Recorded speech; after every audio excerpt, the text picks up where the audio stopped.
क्या मेकॉन या एचईसी के पास इतनी क्षमता नहीं कि एक मेडिकल कॉलेज खोल सके। रैशनलाइजेशन नहीं हो पाता है खर्च का। कंपनी इसको ज़्यादातर डैमेज कंट्रोल टूल के तौर पे देख रही है। कहाँ पे हमको पैसा देने से समाज और मेरा जो कम्युनिटी है वो शांत बैठे। पब्लिक हेल्थ हो सकता है अपने आप में एक ज़रूरत हो समाज के लिए, पब्लिक हेल्थ, लेकिन ये ज़रूरी नहीं है कि आप हर हफ्ता जा कर के किसी एक ही गांव में और 20 साल से उसी गांव में हर हफ्ता जा कर के विरल्च कैंप करते हैं कि सीएसआर सिर्फ 2% जो प्रॉफिट है उस पर ना फोकस होके जो बाकी 98% है उसको भी कैसे हम मोर साइंटिफिक वे से खर्च कर सकते हैं और उस पैसे का क्या होता है उस पर भी मॉनिटरिंग करना अपने आप में एक सीएसआर होगा। नमस्कार। झारखंड में विकास कार्यों की जिम्मेवारी भले सरकार की हो, लेकिन सीएसआर के तहत कई कंपनियां हैं जो अलग अलग कामों से लोगों को सहायता करती है, मदद पहुंचाती है। और सीएसआर के तहत कई तरह के काम जो आप आसपास देखते हैं, शुरुआत कंबल वितरण से और फिर ब्लड डोनेशन कैंप से, और कई बड़े काम जो बड़े कॉरपोरेट हाउसेज हैं झारखंड में या देश में वो करते हैं। लेकिन झारखंड की स्थिति क्या है सीएसआर में? हर साल कितना पैसा झारखंड को मिल पाता है? और पूरे देश में झारखंड सीएसआर फंडिंग के मामले में या सीएसआर के मामले में कितने रैंक पर आता है और इसे कैसे ठीक किया जा सकता है? तमाम चीज़ों पर बातचीत करने हमारे साथ सृजन किशोर हैं। सृजन किशोर रांची से हैं और ये रिसर्च स्कॉलर हैं विश्व भारती शांति निकेतन में, और इस वक्त सीएसआर पे ही रिसर्च कर रहे हैं।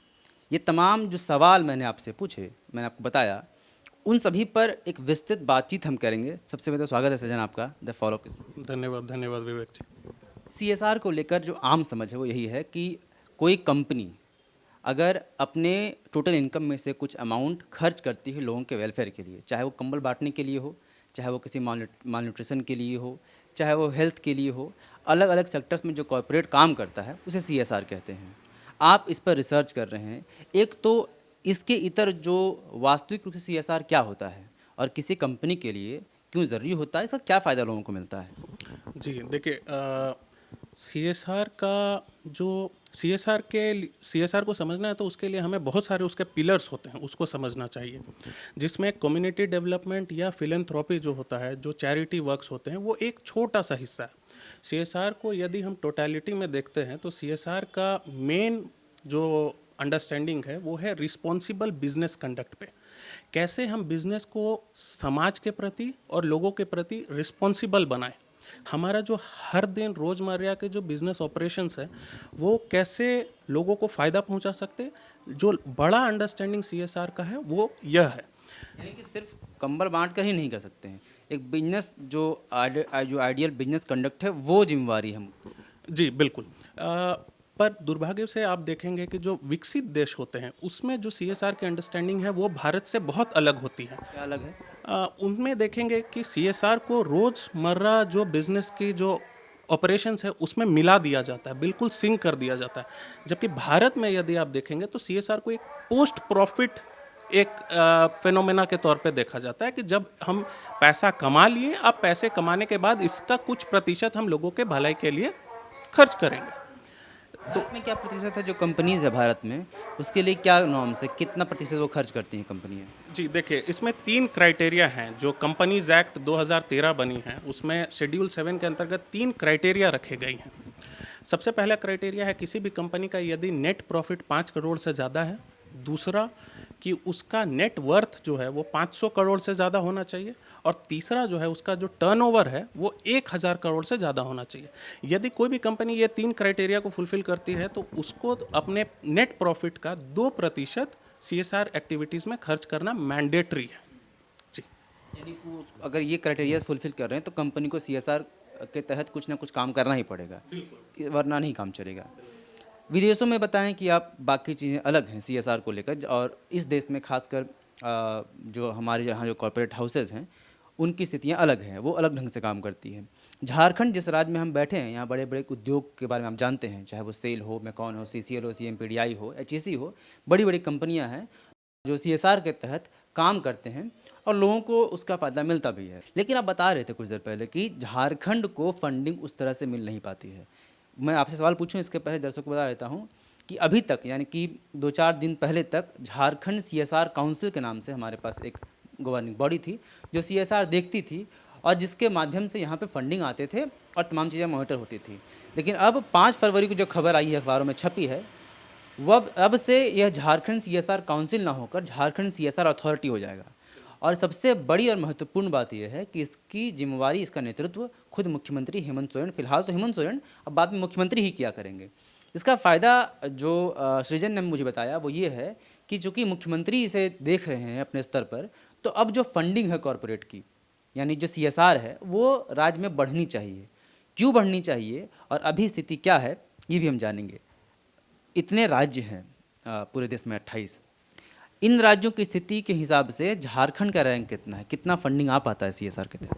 जी देखिए, मिनिस्ट्री ऑफ कॉरपोरेट अफेयर्स जो भारत सरकार की है, उसने 2018 में एक हाई लेवल कमेटी का गठन किया था, जिसको जिम्मेदारी दी गई थी कि अभी तक जो जब से मैंडेटरी सीएसआर हुआ है उसके बाद से की स्थिति को रिव्यू करे। 2013 से 2014 से इम्प्लीमेंट होना शुरू हुआ। तो वो कंपनी 28 सितंबर 2018 को गठित की गई, जिसमें 12 सदस्य थे और जो सेक्रेटरी हैं कॉरपोरेट अफेयर्स के, उसके वो चेयरमैन थे। इस कमेटी ने अपनी रिपोर्ट अगस्त 2019 में प्रस्तुत की। उस रिपोर्ट को यदि हम विश्लेषण करते हैं तो पता चलता है कि जो टोटल राज्य और यूनियन टेरिटरीज मिला करके हैं, उसमें करीबन 35-36 टोटल होते हैं, जिसमें झारखंड का रैंक 17वां है। तो 17th अगर आप उसमें देखते हैं, जो ऑलरेडी ह्यूमन डेवलपमेंट इंडेक्स में के इंडिकेटर में जो अच्छा प्रदर्शन कर रहे हैं, जैसे महाराष्ट्र, तमिलनाडु, आंध्र प्रदेश, इन सारे स्टेट्स को सीएसआर फंडिंग ज़्यादा उपलब्ध होती है। जबकि जो बीमारू राज्य हैं, जैसे बिहार, झारखंड, उड़ीसा, बंगाल, छत्तीसगढ़, जिनको ज़्यादा ज़रूरत है, उन राज्यों तक पैसा लेट से पहुंचता है। जबकि यहाँ पे हम जानते हैं कि ये मिनरल रिच स्टेट है, कम भी पहुँचता है और कम भी पहुंचता है। और उसके बावजूद जो है, हमें इस चीज़ को भी देखना चाहिए कि सबसे बड़ी बात है, इसको समझने की ज़रूरत है कि जो सीएसआर का बजट है पूरे भारत में, वो काफ़ी कम है। उससे यदि आप उम्मीद करते हैं कि कुछ बहुत सिग्निफिकेंट रिजल्ट निकल पाएगा, तो वो थोड़ा सा नाइंसाफ़ी हो जाएगी सीएसआर के साथ। तो 2 बातें मुख्य रूप से निकल के सामने आ रही है। पहली तो ये कि जो ओवरऑल जो बजट ही है भारत में, वो बहुत कम है, और अगर इससे आप ये उम्मीद करते हैं कि सीएसआर के तहत बहुत ज़्यादा काम हो सके, तो ये संभव थोड़ा कम है। दूसरी बात, इसमें भी जो राज्य हैं जिन्हें मिलना चाहिए, जो पिछड़े राज्य हैं, जैसे झारखंड है, बिहार है, जहाँ मालन्यूट्रिशन, शिक्षा, तमाम चीज़ों पर काम करने की ज़रूरत है, वहाँ ना होकर जो ऑलरेडी डेवलप्ड स्टेट्स हैं, महाराष्ट्र है, तमिलनाडु है, केरल है, वहाँ पर ज़्यादा काम हो रहा है। तो आपको लगता है कि इसके लिए जिम्मेवार यही चीज़ थी कि अब तक हमारे पास झारखंड सीएसआर काउंसिल के नाम पर काम चलाऊ संस्था थी, और आपको लगता है कि अब ये अथॉरिटी बनने के बाद जब मुख्यमंत्री अपने नेतृत्व में लेंगे तो चीज़ें बदलेंगी, लगता है आपको? जी देखिए, अथॉरिटी का जब निर्माण हुआ है और सीएम खुद इसके चेयरमैन है, तो ये उम्मीद तो बिल्कुल है। लेकिन इस अथॉरिटी से सिर्फ खर्च को अट्रैक्ट करना, इन्वेस्टमेंट, कॉर्पोरेट सीएसआर के पैसे को इन्वेस्ट करना और खर्च करना, मुझे लगता है कि इसके पर्दे के पीछे भी बहुत सारी चीज़ें हैं जिस पे हमारा फोकस होना चाहिए। निश्चित ही अगर फोकस होना चाहिए जी, मुझे लगता है कि सबसे बड़ा बात है कि सीएसआर का जो बड़ा अंडरस्टैंडिंग है कि कैसे इसको हम बिजनेस में इंटीग्रेट करें, हाँ, उसको ऊपर अथॉरिटी का पहला जिम्मेवारी होना चाहिए कि सिर्फ स्पेंडिंग नहीं हो, बल्कि रिस्पॉन्सिबिलिटी से रिस्पॉन्सिवनेस की तरफ बात बढ़े। आप देखेंगे कि यहाँ पे जादूगोड़ा में ऑलरेडी कितने ट्राइबल असर्शन के मामले हैं, गोड्डे में हैं, झारखंड में हमको पता है कि 5वीं अनुसूची का क्षेत्र बहुत ज़्यादा है, और यहाँ पे एक तो ऑलरेडी कॉरपोरेट्स बहुत जितने डिज़ायरेबल हैं होने चाहिए उतने नहीं हैं। जो कंपनीज आती हैं वो उनका ग्राउंड पे सारा प्रोजेक्ट्स इंप्लीमेंट नहीं होने पाता है। तो मुझे लगता है कि ये अथॉरिटी के पास बहुत सुनहरा मौका है कि कंपनीज के ऊपर निगरानी इस तौर पे भी रखे कि कैसे वो हर मर्रा की जो बिजनेस ऑपरेशन उसको बिजनेस में इंटीग्रेट कर दे। सिर्फ क्राइटेरिया फुलफिल नहीं हो कि कंपनी सीएसआर के तहत सिर्फ क्राइटेरिया फुलफिल करके भाई हमारा इतना खर्च होना है, हमने इतना खर्च कागज़ पे दिखा दिया, वो काम हुआ कि नहीं हुआ, ये चीज़ को देखने वाला, एक मेज़र करने वाला एक अथॉरिटी बने, ऐसा लगता है। जी बिल्कुल। और दूसरा बहुत महत्वपूर्ण विषय जो मुझे लगता है कि ये अथॉरिटी एक बहुत ही इंस्ट्रूमेंटल हो सकता है बिजनेस और सोसाइटी के बीच का एक तरह का लिंकेज के तौर पे, कि कैसे हम बिजनेस को सोसाइटी के तरफ जोड़ते हैं। तो कहने का मतलब है कि अथॉरिटी को 2 तरह की भाषाएं बोलने आनी चाहिए। पहला है कि कंपनीज की अपनी लिमिटेशंस हैं, उसको भी समझे, और समाज की अपने कुछ ज़रूरतें हैं, उस बात को भी समझे। और तीसरा बहुत महत्वपूर्ण विषय जो मुझे लगता है वो है लैंड एक्विजिशन, डिस्प्लेसमेंट और रीसेटलमेंट एंड रिहेबिलिटेशन का। अब झारखंड में मुझे लगता है बहुत ज़्यादा इसका कॉन्टेक्स्ट ज़्यादा बढ़ जाता है, क्योंकि झारखंड में जितने भी उद्योग आते हैं अक्सर हम उसके विस्थापन की समस्याओं को लेकर सालों साल जूझते हैं, सदियों तक लोग जूझते रहते हैं। ये झारखंड में ज़्यादा कॉन्टेक्स्ट मुझे लगता है इसका। बिल्कुल, और इसीलिए ये अथॉरिटी के पास एक सुनहरा मौका है, क्योंकि अभी नया नया गठन हुआ है और मुख्यमंत्री खुद इसके चेयरपर्सन है, तो मुझे लगता है ये एक बहुत सुनहरा मौका है। और उसके साथ साथ अथॉरिटी का काम सिर्फ इन्वेस्टमेंट को कैसे खर्च हो रहा है उसको मॉनिटर, उसका इम्पैक्ट ना देखते हुए इस बात को भी देखना चाहिए कि कैसे हम एक सस्टेनेबल डेवलपमेंट की तरफ बढ़ रहे हैं। आपने देखा कि आज ही के अखबारों में पूरा छाया हुआ था कि उत्तराखंड में क्या हुआ। ठीक उसी तरीके से ज़्यादा और संयुक्त राष्ट्र में भी एक यूनाइट सस्टेनेबल डेवलपमेंट गोल का बहुत महत्वपूर्ण बिंदु है सस्टेनेबल प्रोडक्शन एंड कंजम्पशन। तो हम किस कीमत पे प्रोडक्शन कर रहे हैं, कंजम्पशन कर रहे हैं और उसका बाद में क्या इम्पैक्ट हो सकता है, इन सारे बिंदुओं को मुझे लगता है मॉनिटर करने के लिए यह अथॉरिटी बहुत ही इंस्ट्रूमेंटल हो सकता है, क्योंकि आज तक इस तरह के अथॉरिटी झारखंड के पास नहीं थी, जबकि इन राज्य में बहुत ज़रूरत है इस तरह के।